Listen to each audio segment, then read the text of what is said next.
CoEnergy, welcome to our cooperative that is building a green and resilient future.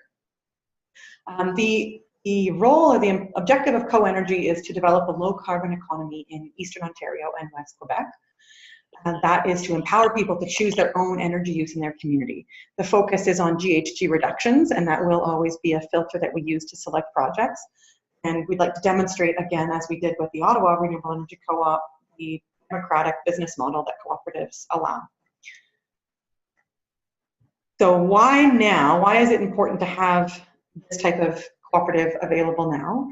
We know that the technology is not the challenge, right? So technology is available to 100% meet our energy needs through renewable sources, and buildings are a key focus for that shift. We know that the challenge is really an inertia one, a social, financial, bureaucratic inertia in a certain direction. So we're just using this co-op to change that, and this collective impact, collective action to change that business as usual approach. And existing buildings are a good place to start with regards to climate change efforts, climate change mitigation, because it allows us, it's one of the largest sources of greenhouse gas emissions. So about 1/3 of greenhouse gas emissions are from building energy use. And so retrofitting that is a great place to start. So that's the mandate of CoEnergy.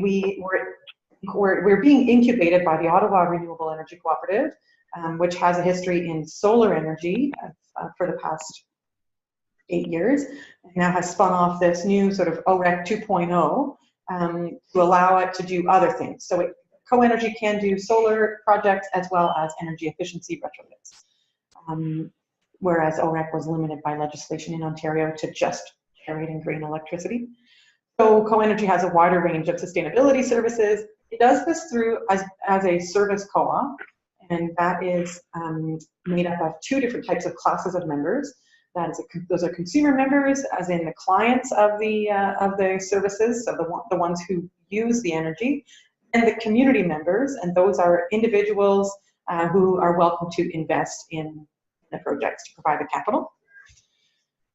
Why should individuals invest? Well, your investment portfolio is in fact one of the most impactful portions of your personal GHG footprint, carbon footprint, and one that people don't think of very often, but one that is relatively simple to reduce significantly. So, a typical $1 million portfolio that's not done through invested through impact investing gives off 93 tons of carbon dioxide per year, whereas eating an omnivorous diet is 2.5 tons. So very, very different in scale. Very important thing to be looking at for our own individual actions.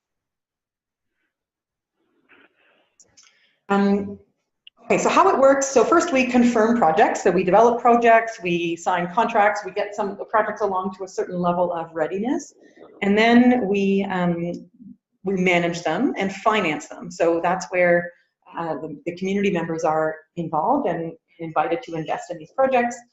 Our staff are involved in project management, and then the third step is the retrofit returns, so the savings that become the revenue stream for CoEnergy are used to pay back the members their investment as well as a dividend on that investment. The types of projects that we're going to be looking for include still the renewable energy and energy storage type projects, similar to the solar projects that OREC would have done or that Wintergreen has done, in this case net metered rather than through the feed-in tariff program. We're also looking at energy and water efficiency retrofits, so full comprehensive retrofits to reduce not just electricity consumption, but also gas and water consumption within buildings, and all of those with the lens of reducing greenhouse gas emissions. So that would be with the focus of fuel switching sometimes, or building envelope perhaps. So we're looking at comprehensive deep retrofits of buildings, and it will depend on the scale of the building, on how that level of comprehensiveness and of engineering that we can throw at it. Just generally how it works for energy efficiency. So the building has a business as usual approach to to their business, and they have a certain level of utility costs that are associated. That's kind of are on the left-hand side, their standard utility bills. Then when we do a deep retrofit, we're looking to save, let's say, 30% of the utility bill cost for the utility bills. And so a portion of that, on average about 10% of their bills would be reduced. So they get an immediate benefit from the retrofit. And a good chunk of that, so 90% of the savings, are used to pay back the investment that we would be making. Then once the term of the investment is over, after the agreement has been wrapped up, then all of those utility bill savings are borne by the client, or by the consumer member in this case. Okay, so offering more to consumer members. I'm just giving a bit of background here so that you can know what you're heading into, and I'm going to very quickly get into the specifics by way of the sectors that we're looking for, to give a bit more tangible screening opportunities for you. So offering more to consumer members. So CoEnergy is looking to offer comprehensive energy saving retrofits with the intention of increasing energy resiliency, so making them more weatherproof or grid outage proof, hopefully, and achieving sustainability innovations, and offering net metering opportunities. So all of the above. What does that mean exactly? So we are working within Eastern Ontario and Western Quebec as the initial focus area. We think that primarily, or initially at least, we will be focusing on nonprofits and community-based businesses and organizations, because we think that we can add value to those groups, and that they are the ones who need both project management and financing. And we will be also assisting with securing grants and incentives, and providing ongoing technical support and sort of decision-making support in the stages of that retrofit process. So areas of focus that we'd like to think about for our energy efficiency work. We thought that these areas would be the best place to start initially. So like I mentioned, nonprofits, because we can access some incentive programs for them, and because they typically don't have a lot of money or a lot of time and expertise to manage their building in a really efficient way. So we want to add social value by working with these folks. Multi-unit residential buildings are a great area of focus. Those could be nonprofit or public in some cases, or private. But multi-unit res, that would include long-term care facilities. That's a target audience for us, because they typically have all the utilities paid in bulk by the building owner. They also typically have good roofs for solar and have a long-term business plan. So that's one area that I think is an opportunity for us. Also in the multi-unit res, tower-type buildings that have common areas. So condominiums that might have lobbies, hallways, and maybe some rec facilities inside. Because ideally what you want, and then ideally where the utility bills are paid in bulk. So one of the real challenges with multi-unit res is when the unit holders or the tenants pay their own utilities and pay their own heat, it becomes difficult to do a comprehensive approach. So start with something simple. We're looking for multi-unit res where those utility bills are paid in bulk or they have significant common areas. Keeping that in mind. The next focus area for us is recreation centers, and that includes arenas as well as curling rinks, other types of multi-purpose facilities. Again, because they have a fairly comprehensive energy need, where they have heating and cooling needs often at the same time. Arenas, especially those that stay open all summer, have great opportunities for heat recovery from their chillers. Even those that don't stay open all summer have opportunities. And so we're looking to kind of have a standard offering for some focus areas initially, so that we can do a bit of a cookie cutter approach before we really sort of broaden the catchment. So these are the areas that we think are winning opportunities initially, and we're open to hearing from you about any other buildings that might come up. So how do you screen for winning opportunities? The real thing I wanted to focus on today, and just to highlight for you all, is how to weed out red flags early on, so you don't waste a lot of time with buildings that can't, or you identify where the challenges are going to be early on. And so we're looking for buildings that are greater than 10 years old and have done limited retrofits to date. And so that the low-hanging fruit retrofits that allow us to pay for some of the deeper things include lighting retrofits. So LED lights are currently very cost-effective and free up a lot of cash flow very quickly. They don't, however, do a lot with for your sustainability objectives. But so those are great from a freeing up cash point of view, allow you to do other stuff. You want to find buildings that haven't done lighting retrofits, that haven't done low flow water fixture retrofits, so toilets and shower heads. Again, a pretty simple measure that has pretty quick returns. And then you can look at other things like variable speed drive on the pumps and fans. Those are something that's fairly simple to do in multi-unit residential buildings in particular, but across the board. So then you're also looking for buildings that need capital. So again, ideally community-oriented buildings, nonprofit buildings. Universities like Queen's University in Kingston probably doesn't need capital, doesn't really need our support. Also, buildings that need support from a project management point of view will be ones that we can benefit more. So again, Queen's University, as an example, has many in-house energy engineers just looking at that campus for energy conservation purposes. They don't need, they don't need our co-op. But a smaller facility that's not a franchise, so again, community-oriented, shallow decision-making hierarchy, I have that down below. Franchises typically have what I would call deep decision-making hierarchies, and their decisions are made by central office somewhere in Toronto or Vancouver, and so typically hard to kind of focus on or get much done with that kind of building. But if you have a community-owned building where the landlord also occupies the building, then you can deal with the right person. You need an internal champion in that building, so finding that person early on is really helpful. If they're seeking lead points or some other sort of certification measure, this can be beneficial for them, but not necessary for it to still make sense.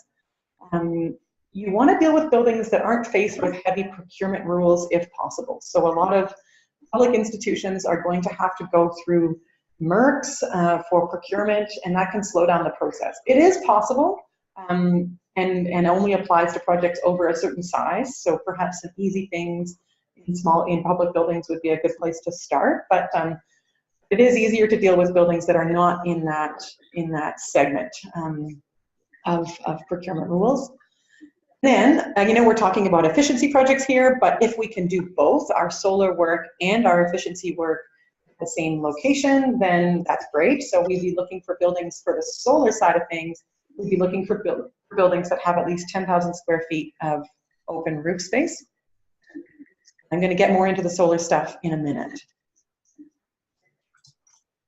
Okay, here we go. So if you find an interesting building and you think it could be a potential, have them fill in the intake form, which is available on our website at that URL.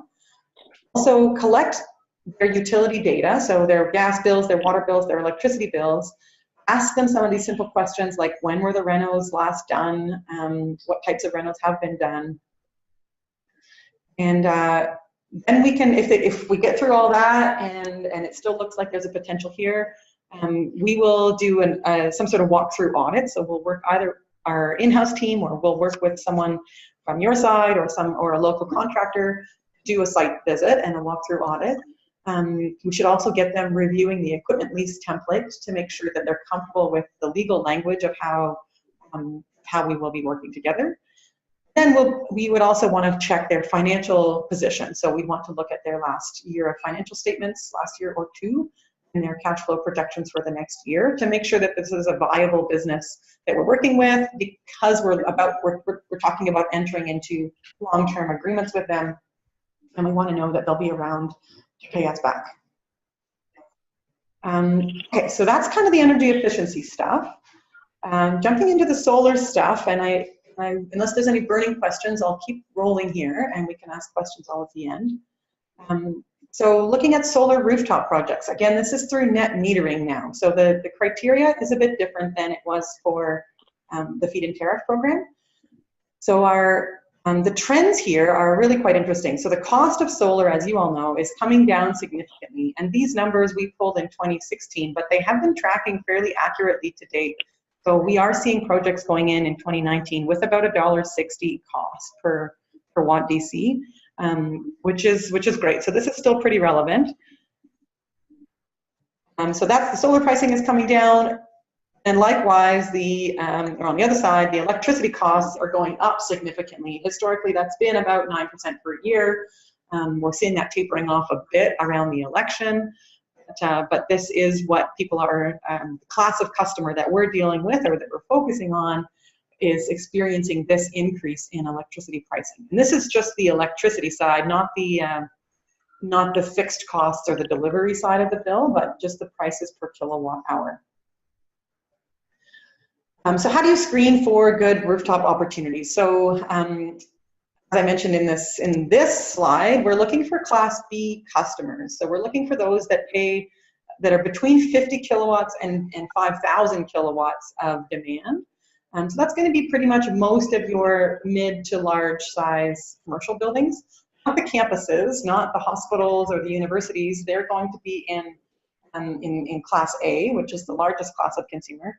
But the Class B type is ideal for solar because of the way that their bill is structured. So again, you're looking for buildings that are about 10,000 square feet or more of sunny roof space. You want that, the most important one here, or one of the most important, is the second one here, which is that building use is not going to change for 20 years, 20 plus years, and the southern exposure. So will there be a large condo building on the south side of that building within the next 20 years?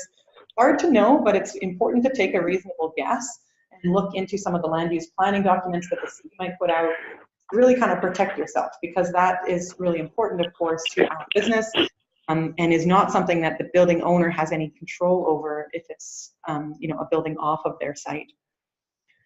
Then the next things for levels for screening would be grid capacity. So you'd want to make sure with your local distribution company that there is capacity on that feeder to connect whatever size of project we're looking at. You'll want to ask about the roof age, the membrane, as well as the structural capacity of that roof to make sure that it is able to handle an installation. Ideally, the roof membrane would have been recently redone or about to be redone so that it can be in conjunction with the solar install. The roof membrane life expectancy is about the same as the solar panels, and so typically doing them at the same time makes a lot of sense. Structurally, we need about 2.2 kPAs to be able to handle, a minimum to be able to handle a solar install. Ideally, it's more like 0.3 kPAs for the design load. We can rack them up a little bit, maybe 10 or 15 degrees. And you want them to consume significant power in the daytime. So that's typically an air conditioning load, the summer daytime. So that's typically having some sort of air conditioning load. You also want the same kind of things that apply to the efficiency projects, but in need of community capital and ideally having some sort of community orientation, having an internal champion, having a shallow decision-making hierarchy, not being faced with certain procurement rules, and if the bonus, they could be seeking lead points or some other sort of certification process. In terms of next steps, what we typically do is we look at Google Earth, we look at their address and see what size of roof it is, and that square footage is easily calculated on Google Earth. Try to factor out any sort of rooftop furniture, they call it, which are like HVAC units or penthouses or things that we could not install on or nearby because of shading. Also try to factor out any sort of shading that might be cast from buildings or trees nearby and see if what's left is about 10,000 square feet. You can also have them fill in our solar intake form at that link, and that allows us to collect some of their utility data.